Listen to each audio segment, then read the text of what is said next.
And we are back. I'm Diddy Noseball. That's Chris. We got another weekly recap of the NBA. It's been a lot going on, Chris. I ain't gonna lie to you.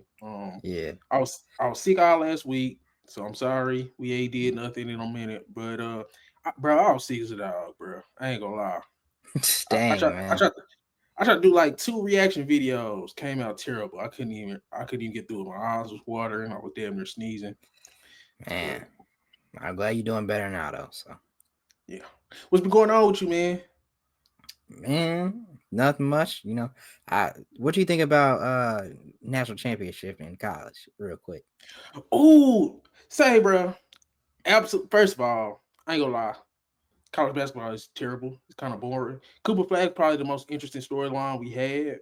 So when they lost to Houston, it was kind of like, oh, that sucks. But then Mm, Houston lost to Florida the exact same way, so it was like karma. And I was yeah. rooting for Kelvin Sampson for Yeah. Houston. Yeah.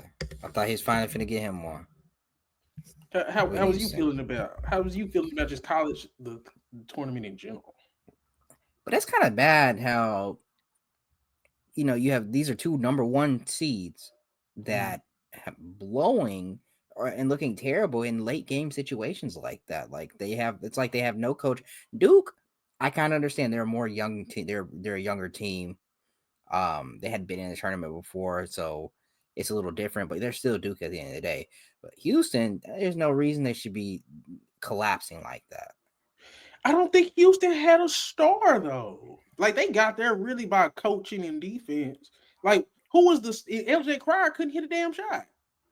So they shouldn't implode it like that. But if No, you think about it from Florida side, Walter Clayton was supposed to be the best player in the game. He started off terrible.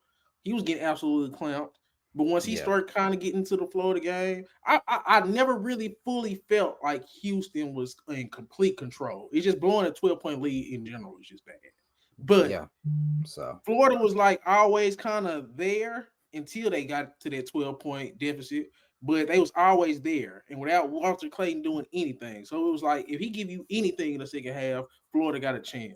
It just was yeah, crazy. They lost just how Duke lost when they were the to ones that them, beat yeah, Duke. You know what I'm saying? So yeah. that was kind of Nah, yeah. crazy. Yeah, Oh, that's mostly before been we it. move on, before we move on Okay, from yeah. college basketball, Cooper Flag. Is this a knock on Cooper Flag? This is like his fifth game being terrible in clutch. I'm just gonna say it. The Kentucky game where he slipped and slided about twice. Clemson game, he slipped in the last second game. He was terrible in the Houston game, just that whole last minute and change.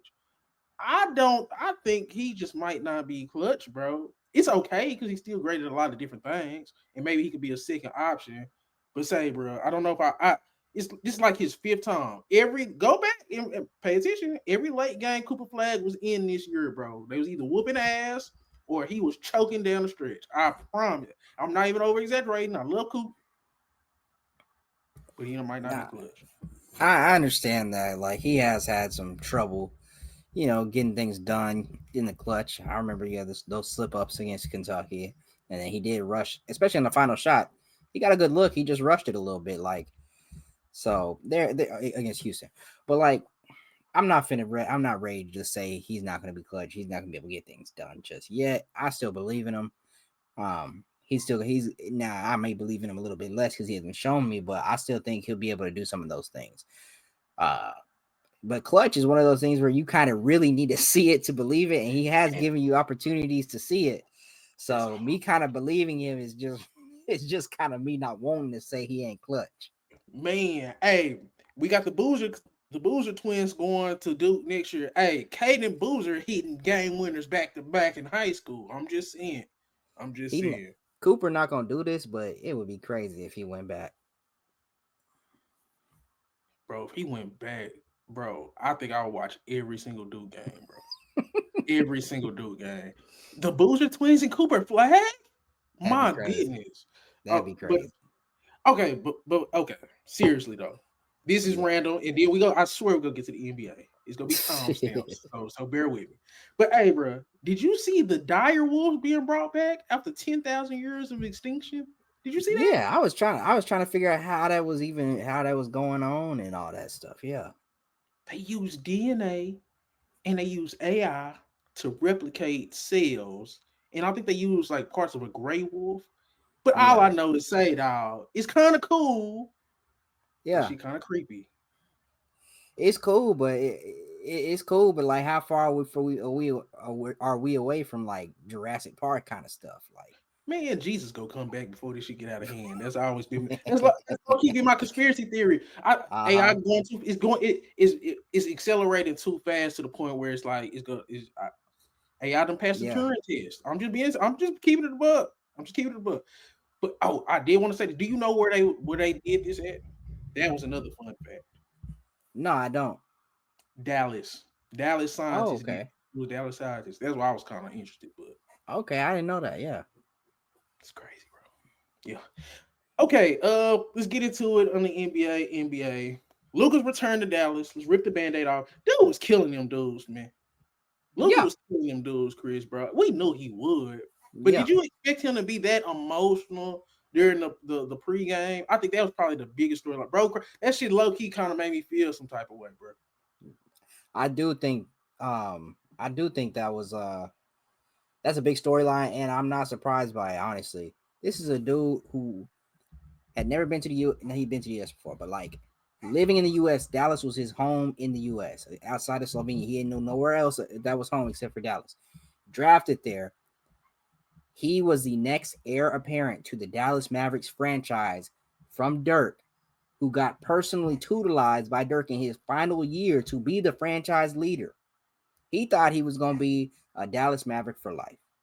There is no way in his mind he thought he would have ever wore another jersey, especially after taking them to a finals the previous year.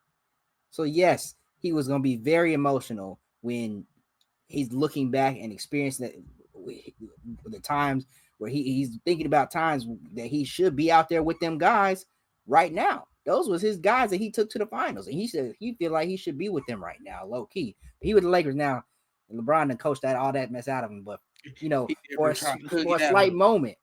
for a slight moment, he flashed back to them times. Man, I, I did want to say this because I was just looking at it and I was just thinking about it, bro. It's like you don't give up on a player like that. They want to be there that bad. Because what I Yeah, seen for him crying, it was like, nah, bro was ready to ride for Dallas till the wheels fell off. Like literally, like, hey, I'll be here my whole career through the ups and downs. I wouldn't ask out if we suck. It's just gonna be like it was kind of heartbreaking because especially with how the NBA stars are today, to where they all yeah, selfish and they all be like, "Hey man, it ain't working out here for me, so I want to go here, I want to go there." The fact that Luka was, like you said, he wasn't even from here. It'd be different if like Luka was from Michigan and he'd be like, "Ah mm-hmm. man, this nigga ain't from here, from Dallas, so he kind of cares. He was here his whole career, but he really from Yeah, Michigan. He a Detroit Pistons fan and all that." But yeah, Luka is basically in America. He's from Dallas.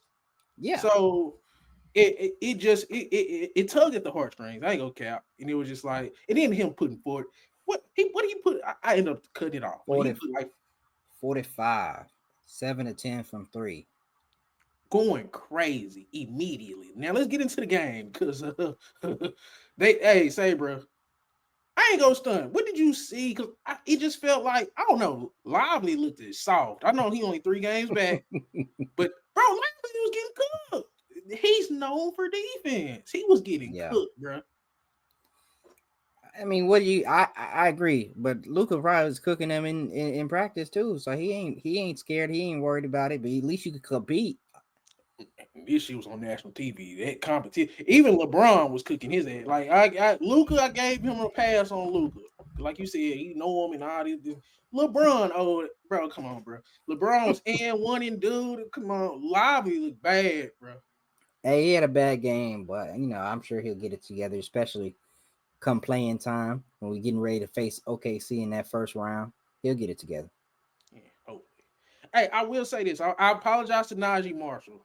That boy is a dog. I ain't gonna Wait, what'd cap. you say? I apologize to Najee Marshall.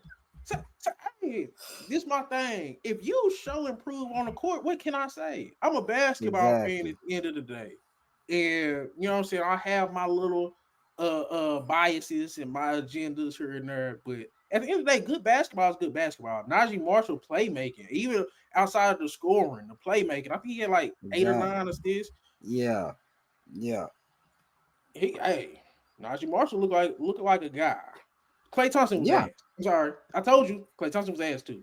So what you got to say about Klay Thompson and go on gloat about Najee Marshall? It's a bad shooting night from Clay Thompson. I'm gonna leave it. Captain Clay had a bad shooting night, but he'll get things turned around. Najee Marshall, he been doing this. I've been telling you about my dude Najee Marshall. He been like this. If you watch the games, if you looked into the Mavericks, if you looked into who he was and stopped limiting what he could be. This is why I said the Mavericks had the perfect team when they got Luka Doncic, because they added Najee Marshall. They added Quentin Grimes. This is another guy who could ball handle off, bring the ball up the court, a big forward. That little mid-range hook push shot when he get in the lane is money every single time. And he can create his own shot, do his own things. Like me personally, I thought he was a perfect connector piece, either starter or bench player for the Mavericks to be that extra facilitator ball handler that the Mavericks need at a bigger size as well. So I've always believed in him. He's shown me great things this season, so I'm not surprised that this is what he's been doing. He's been a great addition to this team. That's one positive thing Nico did. So Yeah. Hey, that Najee Marshall signing, I ain't gonna stun. If Nico didn't trade fucking Luka, he would damn near be the GM of the bro. Dude, like, come on, bro. And this the crazy part, Chris.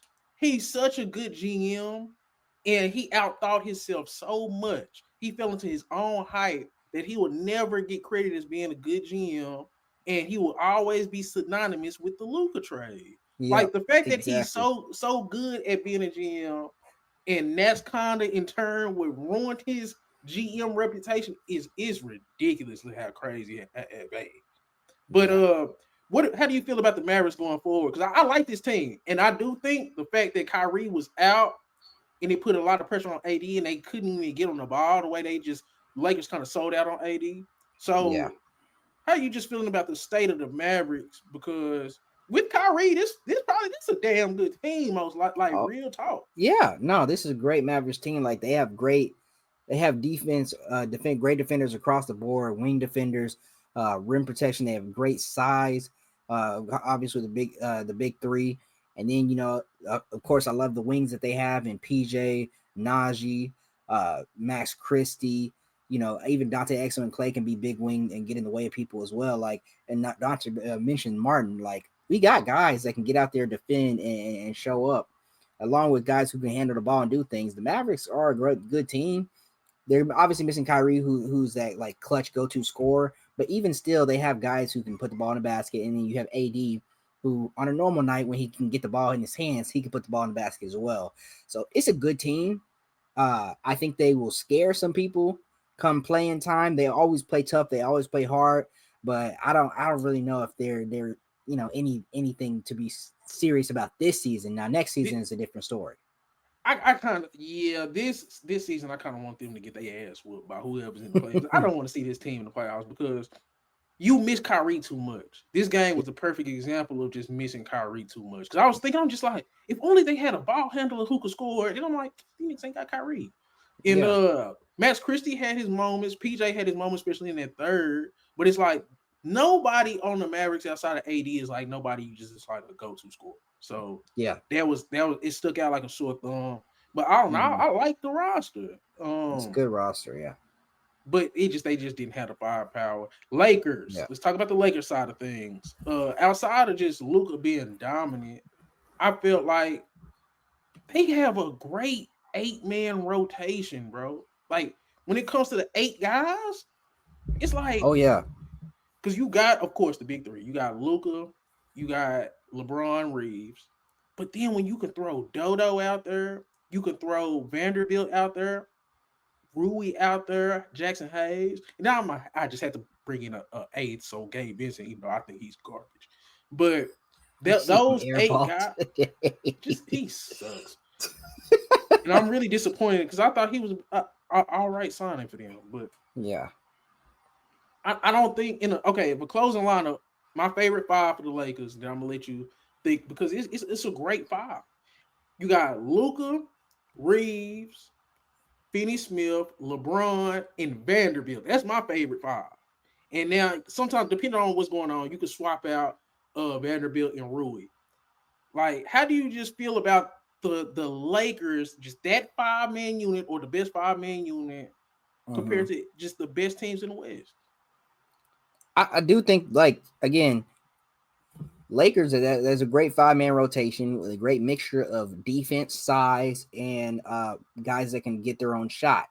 When you have three guys who can get their own shot and also facilitate for others, kick it out to the corner, run pick and roll. You have three guys who are really good at running pick and roll as well. Like, that opens up your offense a bunch, and then you have three guys who can play great defense, wing defense as well. You have Vando, Dorian Finney-Smith, LeBron. Sometimes he can play good defense, good help side defense, things like that. And then, Reeves tries hard. Luka, he's a big body, so I mean, but Yeah, like that's real though. in that aspect, I think that lineup can match up well with a lot of the teams out west and top teams. Depending on what OKC does, they have a lot of size. They're bigs. You could swap in somebody like Jackson Hayes, or you can swap in, Rui, depending on what you need. But I think that lineup is still going to be hard to beat when you have those three on the court. It is already hard enough to beat Luka and LeBron in a playoff series. So, goodness. It's go get scary, bro. Because I'm thinking about even with the Thunder, bro. The Thunder, we go. That's our next topic. So Yeah. we gonna finish it up with this because looking at the Lakers and I'm like, they best five can compete with any best five in the whole league. Yeah. Now, I think even when it comes to the East side of things, I think they'll probably be most scared of the Cavs just because that's a lot of size. Like Yeah. when you have Evan Mobley and Jared Allen, but even them, it's like, can one of them consistently score to take advantage of the size? So Exactly. I mean, when it comes to fives, man, Lakers is damn near scary as anybody. This is the best small ball because they small ball is like a strong, like everybody is like 6'5" and got a little weight to them. Yeah. So I don't know. I guess this is a perfect segue. Mm-hmm. Thunder, they've been looking very human. They had a Rockets loss, they had a Lakers loss, and one thing I think we talked about this a lot. Like, and this is why I think SGA deserves MVP.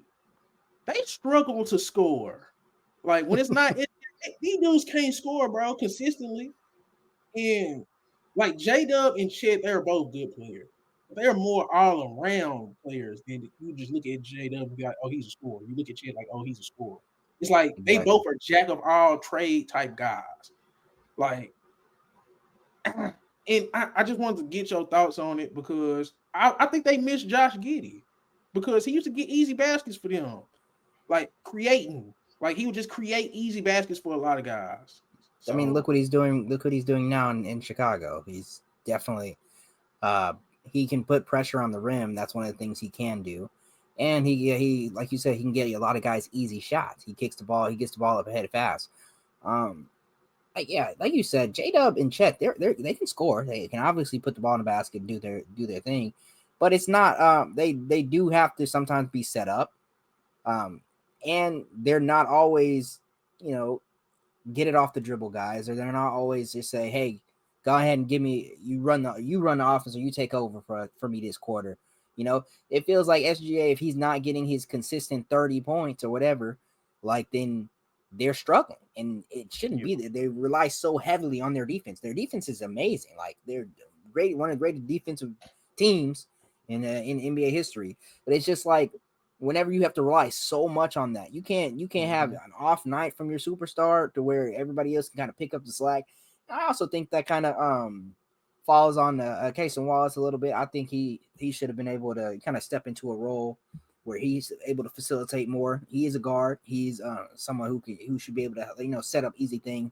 I like to see him become a little bit more than just a 3-and-D guy on that. Now that defense is amazing, but I still want to see a little bit more from him in that aspect. And I thought he had time to do that, especially when guys were out.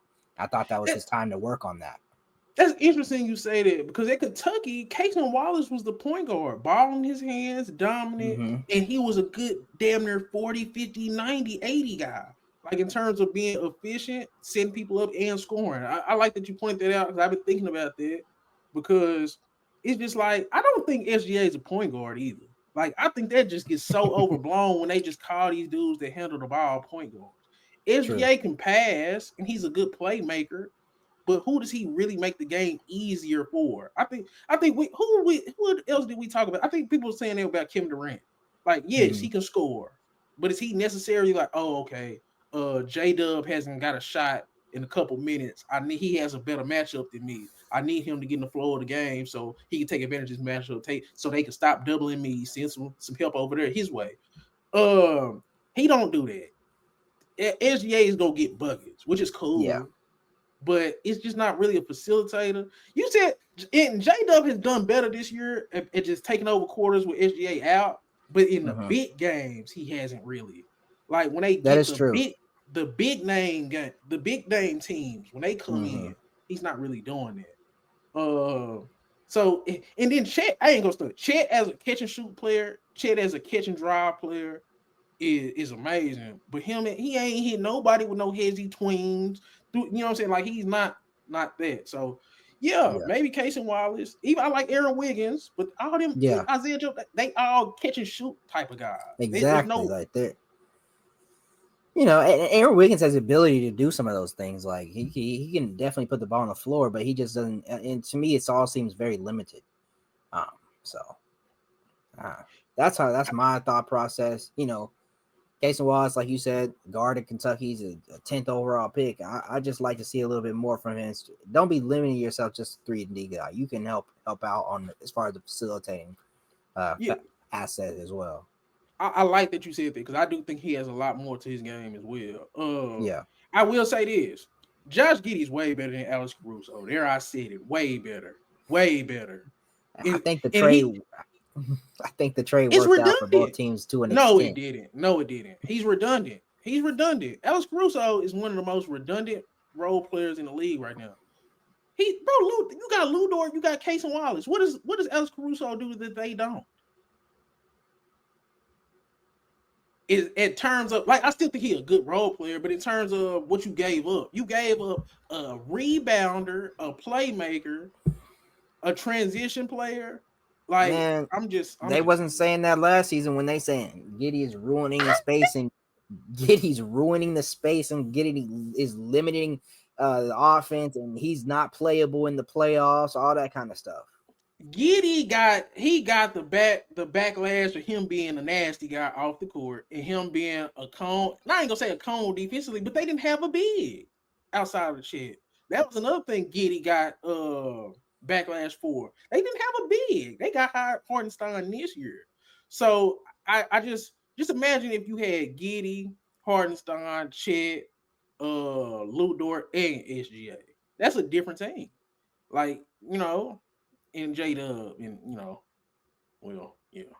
Giddey will come off the bench and probably could close some games instead of like when they go small, Hartenstein out, you put Giddey in with those guys. But I'm just saying, Giddey versus Caruso is damn near being a wash at this point. Not a wash. Giddey is better. He's just better. They overreacted. Caruso still brings a lot of great things to the team. Man. But you got three niggas doing the same thing. Get what you say. I get what you're saying. Yeah, I do get what you're saying. So you ain't replace what Giddey did. The Thunder means Josh Giddey. Let's just keep it a buck. They overreacted. Okay. Jimmy Butler, is he doing enough? Because of course, we've been hearing about it this whole time since the trade. The Warriors just can't be beat with Jimmy Butler.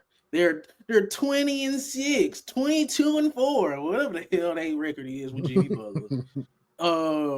But these past couple games, when they schedule has been ramping up, they still been playing good. Because they got the Lakers win. Still been winning. Yeah. But the Rockets loss was glaring. They clamped Steph, bro. They put him in Alcatraz. Thompson put them, yeah. But see, that's what I'm saying with the Jimmy Butler thing. Now you got to come in and give me 22 to 25 in this game. Buddy Hield did his best coming off the bench, gave him that dub.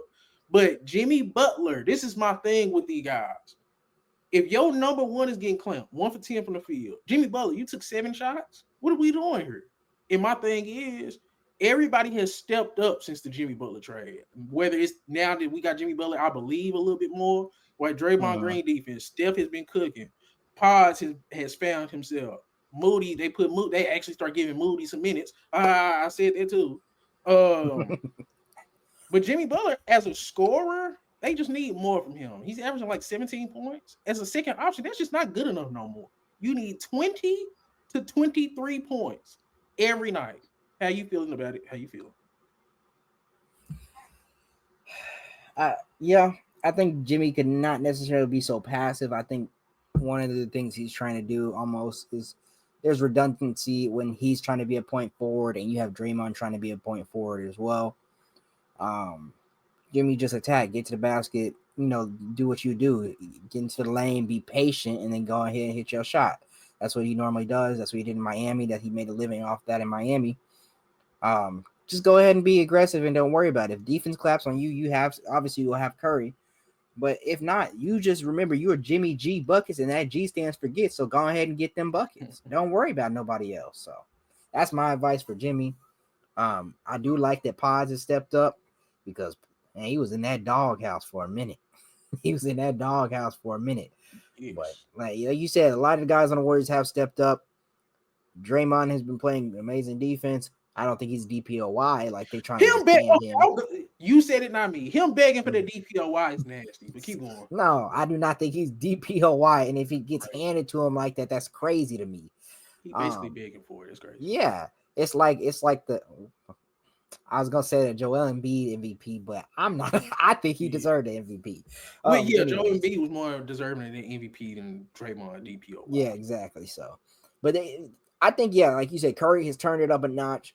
If Jimmy Butler continues, if he steps up, like you said, if he's giving you a consistent like 22, 23, along with how Curry's been playing, then yeah, the Warriors are a much scarier team. But at their current state, I think come playoff time, it'll depend on how what playoff Jimmy looks like.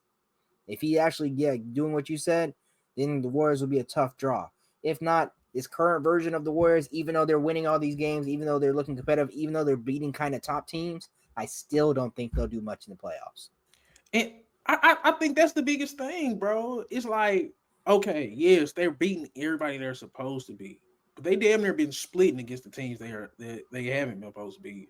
Like their record against good teams is pretty good, but it ain't just mind blowing. Yeah. Like it's nobody that you can look at and just be like, yeah, Golden State definitely could beat that top team. They definitely could beat this top team in a series. So like even like when I look at the Clippers, who else you got kind of in that middle tier? Even still the Memphis. I would trust them over Memphis. Yeah. Clippers, Timberwolves. Timberwolves, I already said. Timberwolves.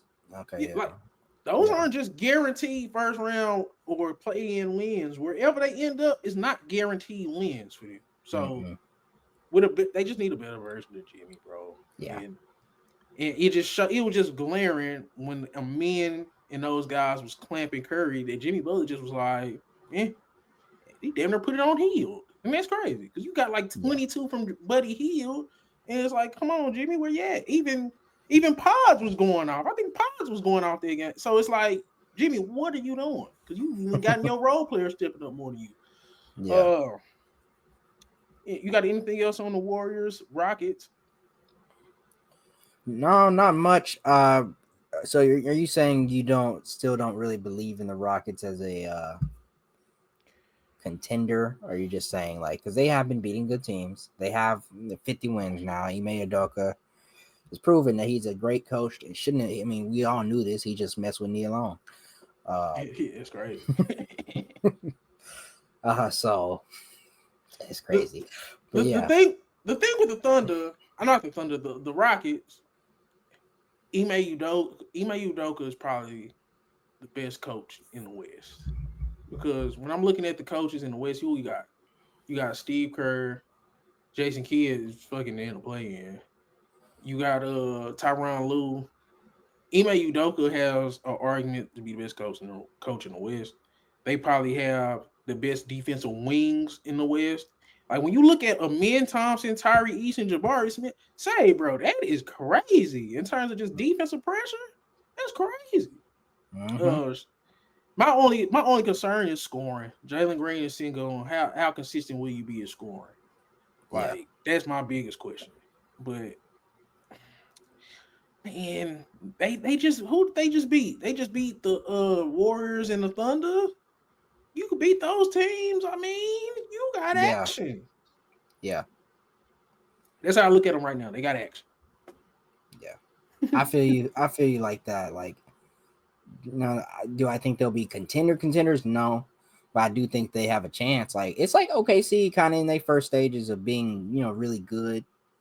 They were, Mhm. good, but you never really thought they were gonna make it that far. You never really had them as true contenders. But is it? But does it worry you that they don't have a guy offensively? Like I think Yes, that's the main worry. Because playoff time, all that defense is cool, but you have to put the ball in the basket. that's basically what it comes down to. Because they playing like playoff defense in the regular season. What happens when everybody's playing playoff defense? Exactly. Yeah. Like you know what I'm saying. So and I did want to ask you this: Do you feel? How do you feel now about how they should go moving forward? Like, do you see what it's like in the playoffs, run it back, or do you No, try to go get somebody? you do not. I don't think you run it back. Damn. I'd be honest, you do not run it back. I don't care. I'm not a believer in Jalen Green. I've seen enough. I've seen enough. If he was that guy, it's about time he be a consistent guy. Yeah, it's And consistency. it- Yeah. like that's my only thing with him. If he was that guy, he'd be a consistent guy. And this team, we wouldn't be thinking about this team as, oh, are they maybe? If he was the guy he's supposed to be by now, I know he's still young, but we'd be like, goodness, you see that guy Jalen Green over there leading behind and that defense. That's how we should be talking about them, but we're not. Yeah, that's crazy. Cause my thing is the two players that it's like you could take it or leave it with are they two best offensive players. Because even when I look at Sengun and Jalen Green, I'm like, man, they could go for the right other piece. Like Hey, I think the only players who I would just keep, they're just for sure. I want them on my team. Amin Thompson, Tyree Eason, Jabari Smith, because what they bring, like in terms of all around game because they're clearly playoff championship pieces. Is yeah, putting the star scorer around those guys, in my exactly. opinion. Nah, I feel you on that. So And I don't know any other playoff team, top 4 seeds, top 6 seeds, where they top two scoring options. It's kind of like, man, they take it or leave it. Take it or leave it with them. yeah. You know.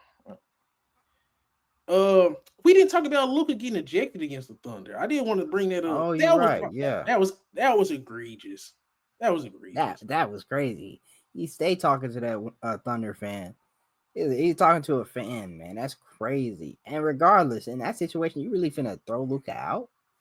That's soft.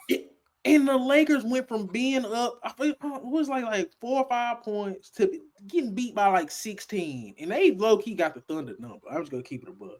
I think that was an egregious ejection for them to come back and rescind it was an even bigger slap in the face.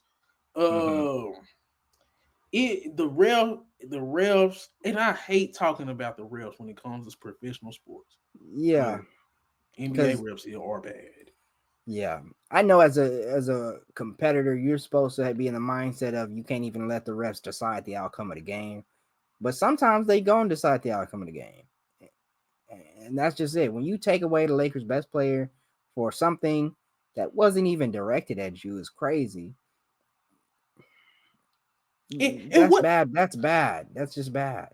Chris, what does rescinding the tech do? Like, Prevents what is him. that? It prevents him from getting suspended in the regular season because he is God, not going to hit that 15, 16 number or whatever it is. I mean, does that even matter by now? Like, the NBA is just so terrible. Like, basketball is my favorite sport, but the NBA is just it's so badly run. It's crazy. Okay, Ja Morant. I ain't gonna stand. I ain't been keeping up with this shit, bro. So it's no. just the grenade celebration. He getting in trouble for the guns. I do think they What's picking on him, but it's his fault. So I've seen people try to compare. Well, Mikal Bridges, he does the whatever that is, bro. Mikal Bridges wasn't flashing a gun on Instagram Live. It's a That's little what. different. Yes, bro. It's a little different. He said he Mikal out here Bridges doing not. that shit. Yeah, His celebrations, he going out into the real world with real guns doing it. I'm saying like he airing out the arena now, throwing grenades into the crowd. Like, come on, Josh, what are we doing? I Do you think understand, he's like tone deaf? Do you think he's say what? tone deaf? Is he tone deaf? I don't think he cares. So maybe I just don't think he cares. And I think especially now he doing the grenade away, I think he's really looking at Adam Silver like, yeah, what now? Dude, find me again. I think that's funny. I ain't gonna start the grenade. Could come back with the grenade celebration is hilarious. I ain't gonna lie. Yeah. So I did want to say because it's like because your coach just got fired. You would think you would handle stuff with more grace. Um, you would think you'd be humbled a little bit about getting the coach fired because I think I he ain't gonna say wanted the he got the coach fired. Even and that's even worse because you remember we kind of went over some Ja trade rumors earlier in the year. I think we had went over some stuff like that when there was some rumblings about Ja being traded. Yeah, Do you think Ja finishes his career in Memphis? I don't. Well, that didn't take no time. Okay. Anybody can get traded, Oh yeah. especially after what happened to Luka. But I mean, if I'm thinking realistically or whatever, like John Morant, will he have the Grizzlies good enough to win a series? He's clutch as all get out. Like when the money time comes, that dude Ja do be hitting. He be putting the yeah. But is he good enough to take Memphis to the promised land? And if he continues these shenanigans, he continues this fight with the league or whatever, like how much longer is Memphis gonna put up with this? They said, all right, you want Taylor Jenkins out, he's gone. Because you haven't been getting touches. We've been playing too much team basketball. Let's put the ball back in Ja's hand. So Taylor Jenkins, if you can't do that, you got to go. They sent him home. They done chose you, Ja. They gonna need you to start winning. And I don't think Ja's good enough. He's great. He's a great player. I don't think he's good enough to take Memphis to the promised land unless everything in the West goes right. Man, you being too nice, man. Ja Morant, bro, he's a top 20 player, but that nigga ain't top 15 or top 10. I'm sorry, bro. And it's get to the point where how much better is Ja Morant than Desmond Bain and Jaren Jackson? I think all three of them niggas really on the same level. Jaren Jackson's been their most important, best player this season in totality. And that's true. And that is the problem. No offense to Jaren Jackson. Love Triple J. But the fact that it's an argument between who's better between Ja and Triple J is absolutely crazy from what we thought going into like a couple years ago. You went from face of the league potentially to damn near being a 1A out of a possible 1A, B, and C on your own team. It's I don't know, bro, because this the Ja Morant problem. Let's just keep it above. Let's stop playing. I think people play too much. The Ja Morant problem is he's a problem off the court in terms of actions and availability. Yes. And then on the court, dude still can't shoot, and he don't play no damn defense at 6'2". So it's like you have multiple red flags on and off the court. Now, if this was Anthony Edwards going through everything y'all ran, people would take people wouldn't give a damn. Let's just keep it above because Anthony Edwards not only can he do it on the court, he's like on both ends. It's just Ja Morant, you're not good enough to be acting like this. Basically, what's coming down to now. We thought you had more potential than what you actually have. Now we figured out what your ceiling is. Say, bro, tone down to your talent level. Let's just keep it above. Oh, okay. Oh, yeah. Over under Ja Morant on the Grizzlies in 2 or 3 years.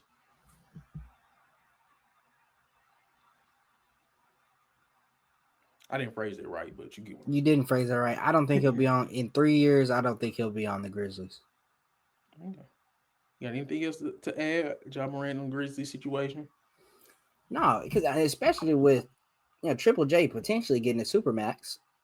He Oh, potentially has the ability to get a supermax because he gonna win it. He may win DPOY. I don't think they'll give it to him just because of that. But I mean, I don't think. I think in 3 years it would not surprise me if Ja is somewhere else. And now that somewhere else is hard to kind of put together right now, but it wouldn't surprise me at all if he wasn't there.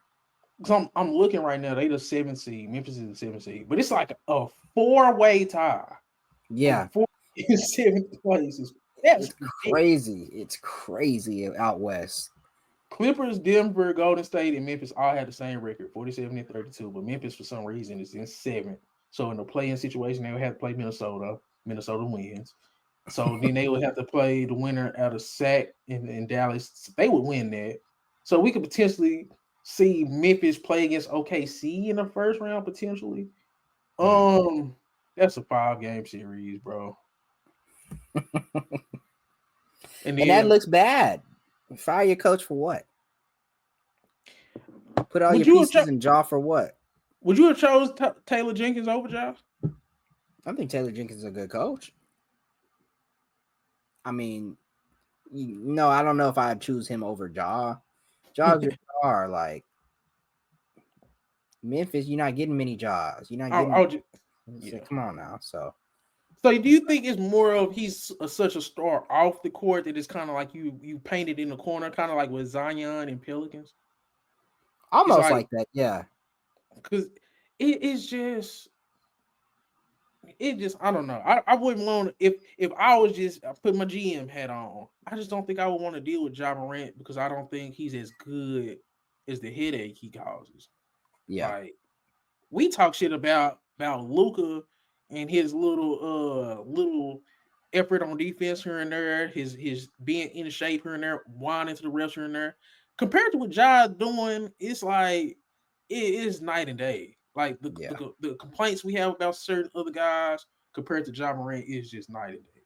He's not worth everything he's putting the organization through. He's not even available half the damn time. Out of all the games these niggas play on national TV, I see Ja Morant every blue moon, bro. Let's just let's just keep it above. So yeah. Speaking of coaching firings, let's transition. Mike Okay. Malone fired by the Denver Nuggets. I think I'm on I think I'm one of the only few people that kind of understand. I understand why they got his ass up out of there, man. How you feel about it? So I know what side you gonna touch on. We'll see if I agree with you. I'm gonna speak on this point because you're not gonna speak on it. But for the people talking about Russell Westbrook and Mike Malone playing Russell Westbrook over Jalen Pickett or any other Julian Strother or whoever else, stop it. Russell Westbrook did not get that man fired. Russell Westbrook, one bad game where he cost them a win, did not against Minnesota, did not cost Mike Malone his job. It's not Russell Westbrook's fault. Russell Westbrook's been great for them this season. Sometimes you're going to have a bad moment. You can't act like every superstar has. Westbrook's not a superstar anymore, but every star has lost a game before for their team. Be for real. I'm sorry that Westbrook has done it a little bit more and in worse fashion, but he's also won them so many games this season, and he's had great chemistry with Jokic. Be for real. It's not on Westbrook.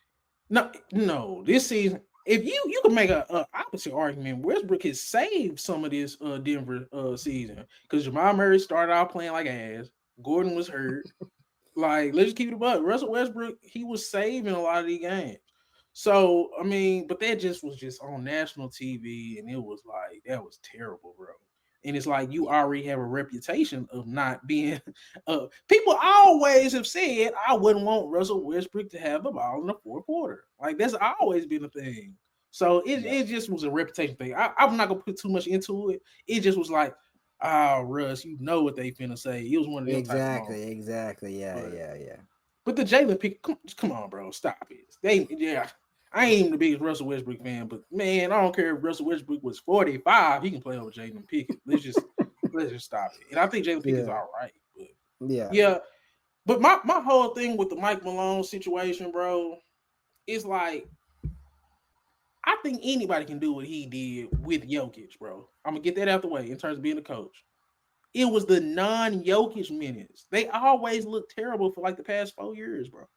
And it's like that's where your coaching would have to come in. How can we rest our star and still not every time it be a 12-0 run for the other team every time we have to put him on the bench? That was my biggest problem with Mike Malone. And then he didn't develop the young talent. Now, it's two things you could say. Maybe the young talent wasn't as good as you probably would hope, or he's not developing them by giving them time to grow and giving them playing time. So, and then he's beefing with the upper management. He don't like the fact that they keep getting young guys in. So it's like employee versus boss. Boss gonna always win. So I get it. What Christian Brown is not a guy he helped develop. You're not gonna say that because he was an older college player on a national championship, and like what he knows how to fill his role. But there's also people out there saying this is why you have to pay KCP. If you can't pay the luxury tax for KCP, then you're not trying to win. Shut up, bro. KCP is not saving this team. KCP is stinking it up right now in Orlando. Yes, he's stinking it up on the Magic right now. Christian Brown's doing just fine in his role in KCP's role. Stop. I'm glad you brought up that. I thank you, people, because I did see people saying that like they let KCP go. Nigga, I would have let KCP go. Like KCP is not doing nothing for this team, bro. I think the Bruce Brown, that was kind of a big loss because Bruce Brown could shoot. Bruce Brown could pass, play, make, do all those little things.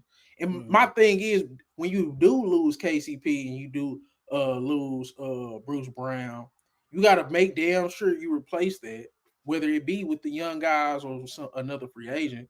Because you see the same thing with the Cowboys. Not to bring the Cowboys in for too long, but the Cowboys, we lose so much, and we just force rookies to have to fill in when sometimes you might whip on a pick here and there. And that's a lot going in, especially when you don't sign the proven free agents. When you try to build through the draft, it could be boom or bust. And that's what Denver was going through. And Mike Malone beefing with the front office behind the scenes, most likely because of it. And, because, coach want to win, especially if we've already won. I might not have time to develop the young guys. Or if these young guys don't work out, now I'm holding the bag and I look like I suck. So I think it was too much tension over management. We got Jokic. Both y'all can go. I don't think Mike Malone is a coach that's unfireable. Like, he's not a Eric Spoelstra. He's not a Rick Carlisle. So we can replace him, especially we got Jokic. We just need better vibes. And when it comes to coaching and upper management, that's what it seems like to me. Yeah. Do you think Anthony Edwards helped contribute to this with knocking them out last year? Him and Jamal Murray being ass, and Anthony Edwards just out playing them, yes, for sure. Because Jamal Murray hidden, like you said, Jamal Murray hidden in this. He's played extension wise. That's why Calvin Booth probably got fired. Giving Jamal Murray, I mean, I'm not mad with giving Jamal Murray all that money, but it's just not necessarily justifiable either. I understand why he got it, but also like, he's not making you look good for giving it to him. The thing with Jamal Murray is, bro, because he done picked it up towards the second half of the season, but he's out right now. He didn't have a great playoffs. He didn't look good in with Canada. Zeke Naji contract, the Michael Porter Jr. contract was big as hell. Dario Saric. Like, I mean, Calvin Booth. I mean, you hit on some of these late first round picks. I ain't gonna lie, you hit on a couple of them. And, you had some good signings with the Bruce Brown signing, the KCP signing when you did get them in. But, man, you've been missed a lot lately. Y'all brought in like 4 first-round picks. You had Strother, you got Hunter Tyson, you got Jalen Pickett.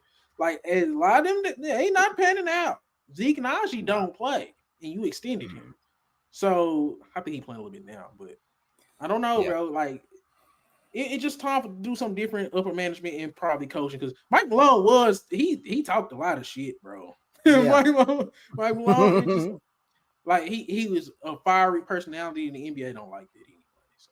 You're right. Like that's part of the people say like losing the locker room. People probably get tired of hearing that. I mean, he did help them win the championship, but people at the end of the day, all that wears thin on guys. You constantly on them and stuff. So Who talks shit to they boss so much, or outwardly says stuff that can be interpreted that I have a bad boss? yeah.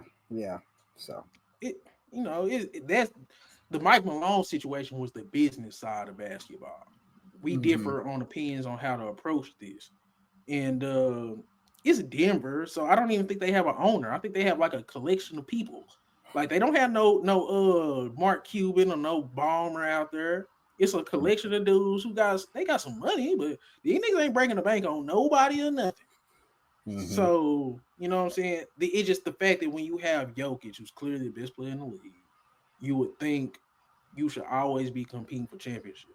I think Yeah, Jokic, Giannis, being in situations where they don't have OP teams, they ain't team hopping, I think they are way better than their careers want to show in terms of how many rings they collect.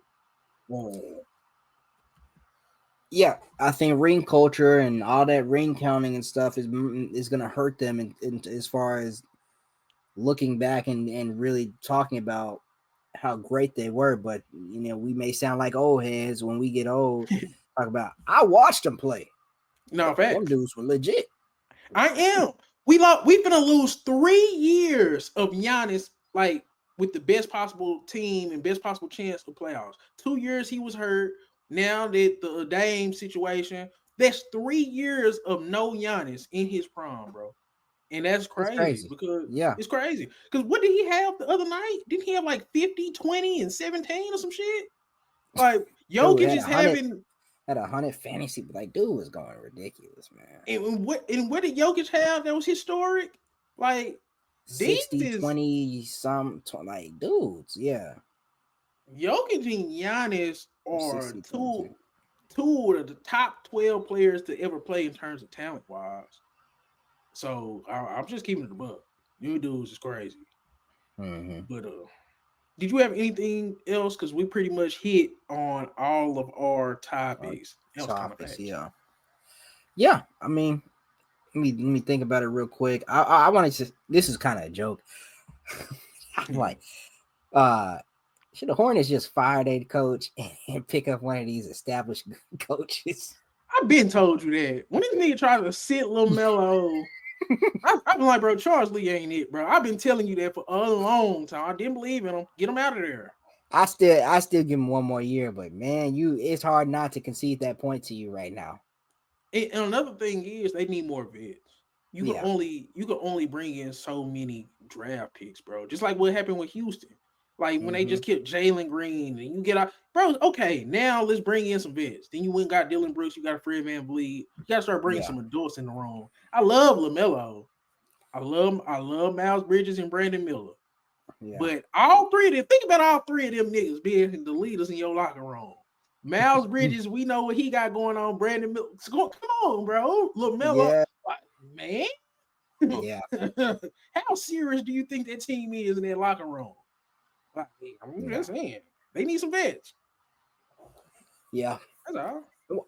While we out, real quick, while we out east, so you think it's just a wash for the East? It's just Cleveland and Boston, and that's it, or Say, bro.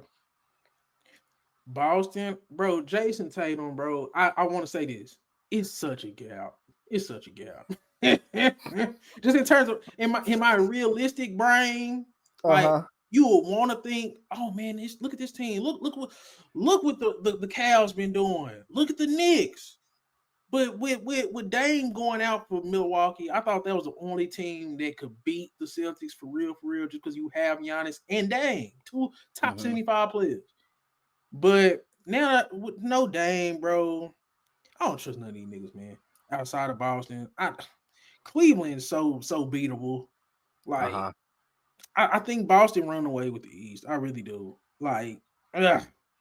Trey, whether and whoever they play in the first round, it's gonna be fun. Like if they Yeah. get Orlando in the first round, they get Atlanta in the first round, it's gonna be fun. But even the conference finals, if it end up being the Knicks or it being the Cavs, it'll be fun. But I can't see any team coming out the East outside of Boston, and it's because when Tatum hit that shot last night, and it's just like I wasn't surprised really. I was kind of like, okay, cool. I just Yeah. made that joke about him texting Kobe, like Yeah. Yeah. he did weird text message texting Kobe after that. But Yeah. Jason Tatum, because Giannis the best player in the East, but Jason Tatum is the best player with the best team in the East.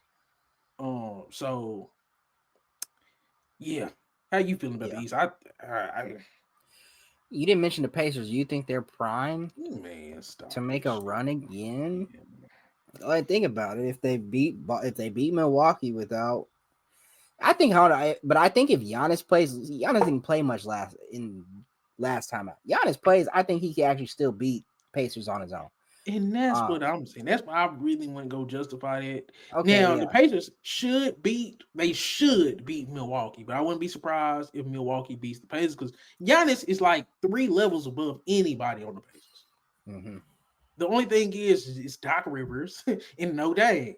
So mm-hmm, and then you got Rick Carlisle on the other sideline. I think Rick yeah. Carlisle is a top 3 coach.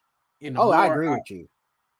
I agree with you. I wish I could do a deep dive on how good Rick Carlisle is as a coach, like for real. So, Bro, man, Rick Carlisle is the most underrated coach in the history of basketball. It's mm-hmm. like I don't think he's ever had a bad team.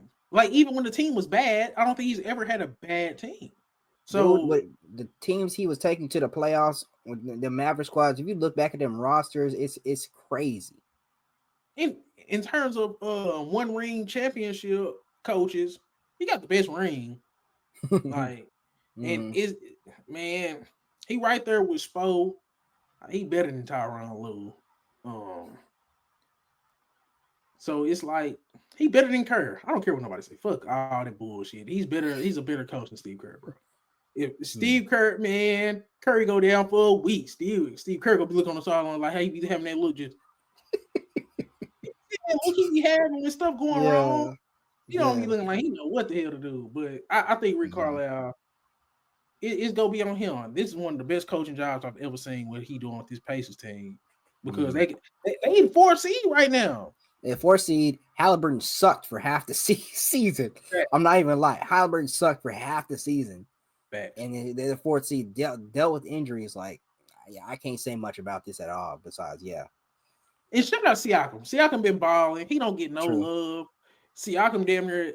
I hate the way they doing all NBA now, where it's like not position because we Mm-hmm. do like what's the point?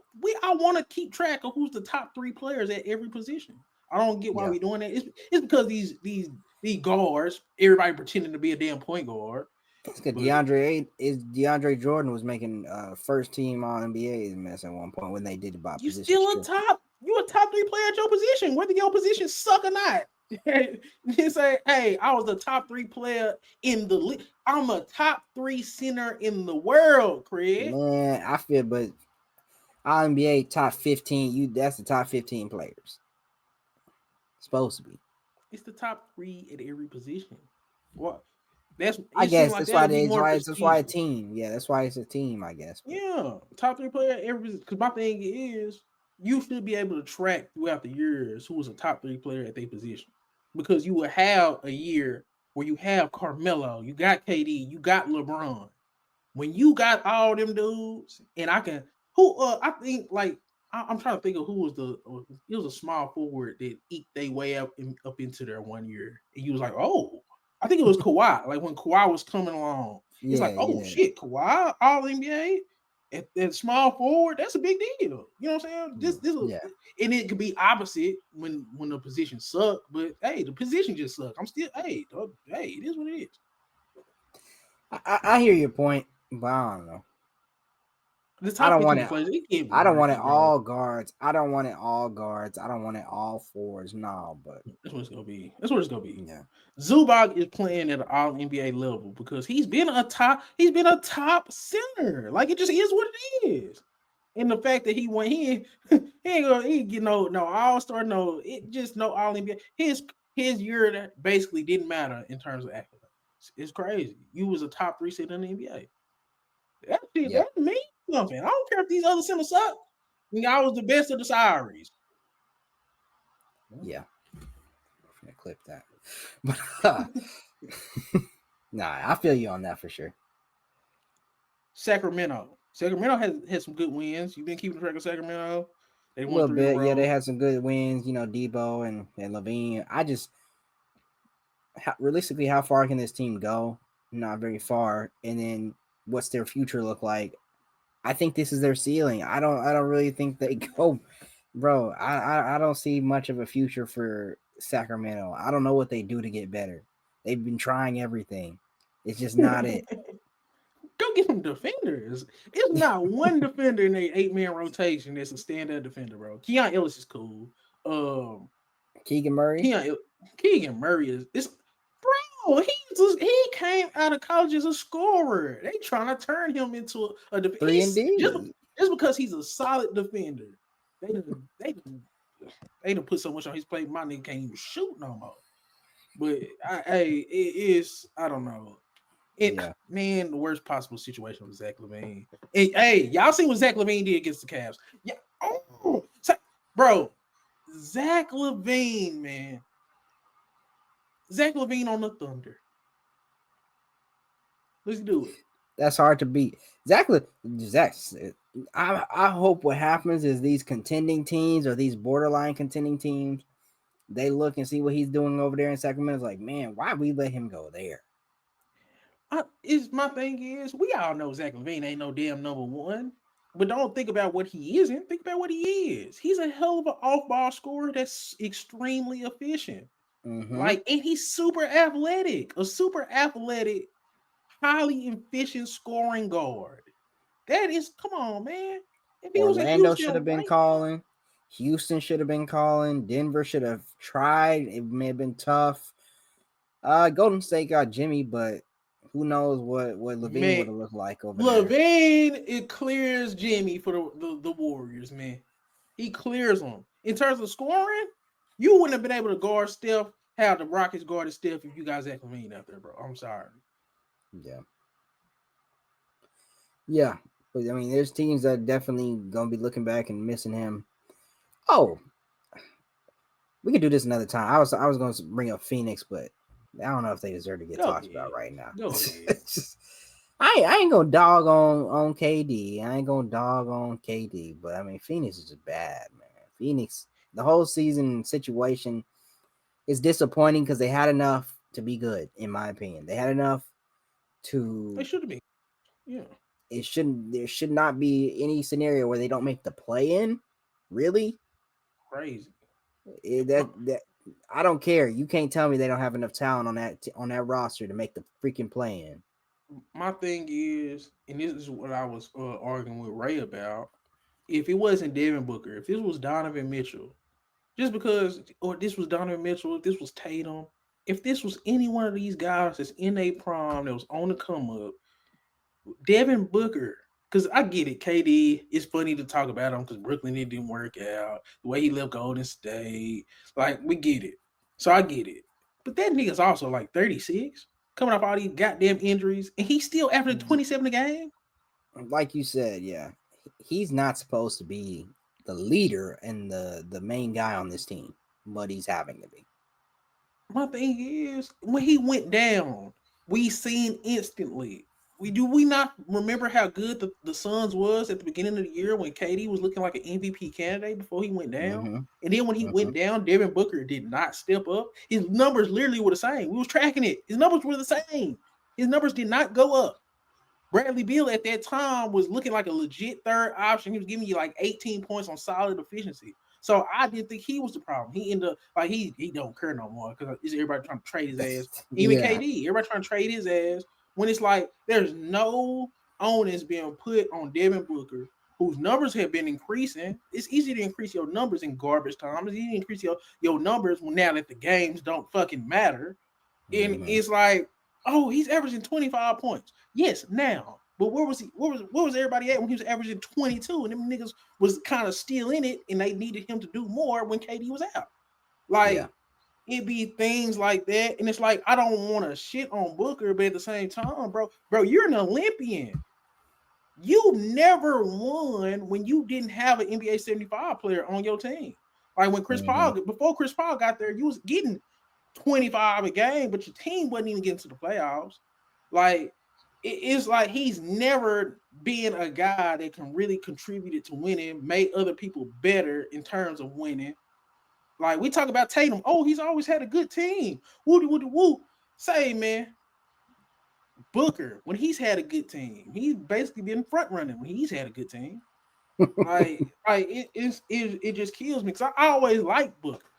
But as the years go on, he's constantly getting outplayed and outperformed by the upcoming shooting guards. Whether it's Anthony Edwards, Donovan Mitchell. Like, are we sure Devin Booker is better than Zach Lavine?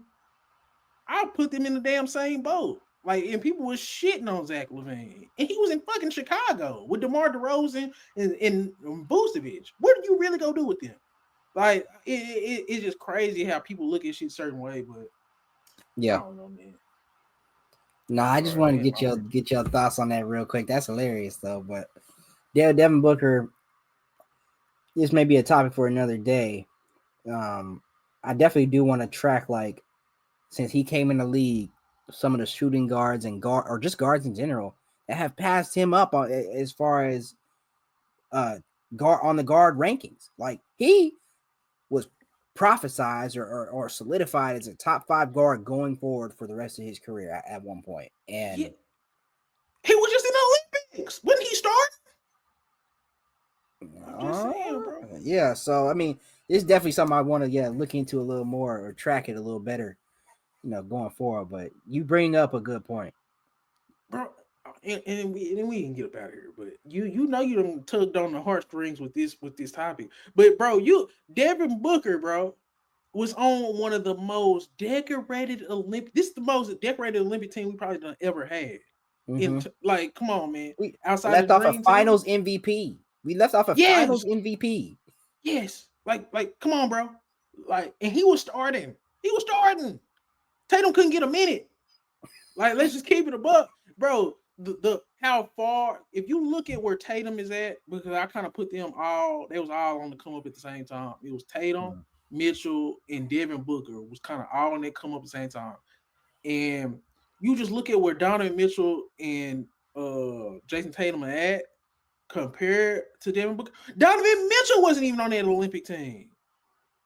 Like, it's just Devin Booker. Just he's a projected top 10 player in the league that don't even get cared about or treated like a top 10 player because his team's not even in the play-in and we say nothing. Nobody says nothing. It's all Kevin Durant. That's my problem. Kevin Durant ain't no victim in this because Kevin Durant is like, yeah, you do look like you just out there getting yours and you going home. That's what he look like. I see what you kind of mad about. Is it that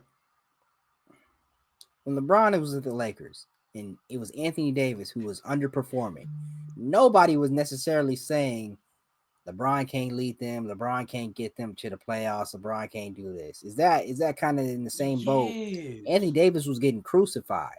Yes. Devin Booker is not. Yes, that's exactly what I'm saying. Even with the Clippers with Kawhi, what was everybody saying? It's Paul George. Paul George, you ain't never won no championship. What are you doing? And it's like, so we know what Kawhi is. Why nobody doing that with KD? KD is, come on, bro. KD, let's just keep it a buck, man. All NBA, he would have made All NBA had he not turned his ankle.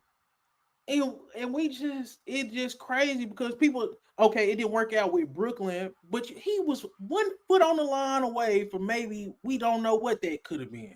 And let's give it about everything just went crazy. Kyrie was out there doing so they were talking some anti whatever the hell he was doing, and him going through that. James Harden really got fat and quit. Let's just keep it up.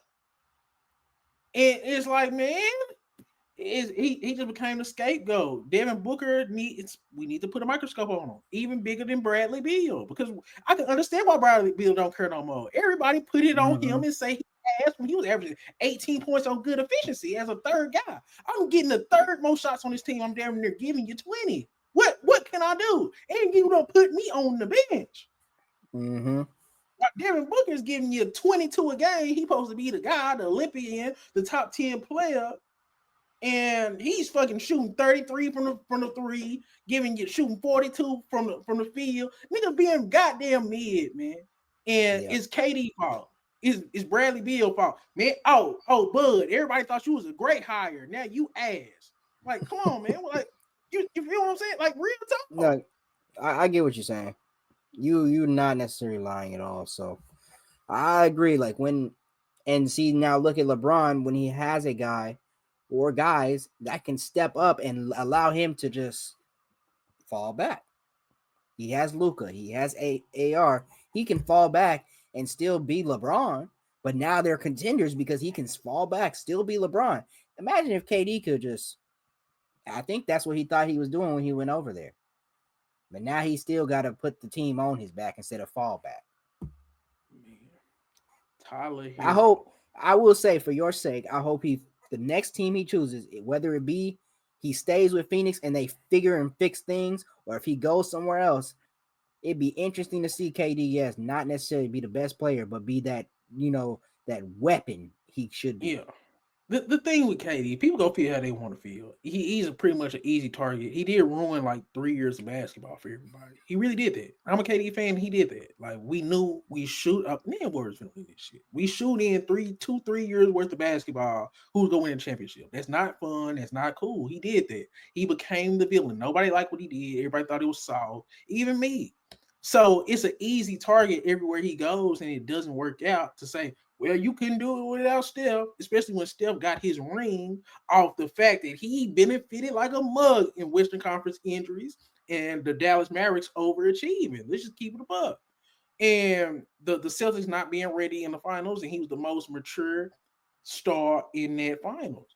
So, I mean, it just, everything has to go right to win a championship, bro. And a lot has went wrong with KD when he post Warriors. It just is what it is. So he's an easy scapegoat. But Devin Booker, we either go say a dude is this, or we go say he's not. It's start time to say, man, Devin Booker ain't no top 10 player. Devin Booker ain't a top 15 player. Devin Booker should never be on an Olympic team ever again. Like, it's like, what kind of accolades are we finna start? Are we finna keep attaching to Devin Booker, bro? Like, we got to look at that. KD fucking 36, 37, man. He's on the outs anyway. So it's fun to kick him because he down, but come on, bro. That's ignoring Devin Booker, who's still in his fucking prime. Yeah, that's crazy to me. Yeah. Nah, I think that was it. That was all the stuff I wanted to pick your brain on real quick, but it was interesting. We ain't talked in a minute now, so I had to get some of that real quick. But I mean, thought you were slick because I'm passionate on this subject. It's like, you can shit on KD, that's fine. He made his bed when deciding to go to Golden State. He knew how that was gonna look. Just like when LeBron went to Miami, they knew how this was gonna look. You know what I'm saying? When you cheat the game, people see it. But we can't ignore Devin Booker because Devin Booker, hey, Chris Paul, KD. He tried to cheat the damn game too. It is what it is. So I feel you on that. So. But all right, bro, man. Yep. This was a very fun episode. You got anything else? You have anything else? Nah, that was it. But playoffs coming soon, y'all. So be prepared. Be prepared. A lot of content coming. Yeah, man. I was trying to get them dudes ain't even respond. But they gonna get there. But yeah, man. Giddey knows ball. That's Chris, man. Till next week. We on. Found some shit I love to do, so I can live comfortable. Searching for a peace of mind. Need that when it's time to rhyme. Perfect in every line. Any chance I get, and I know it takes time, but I will never quit.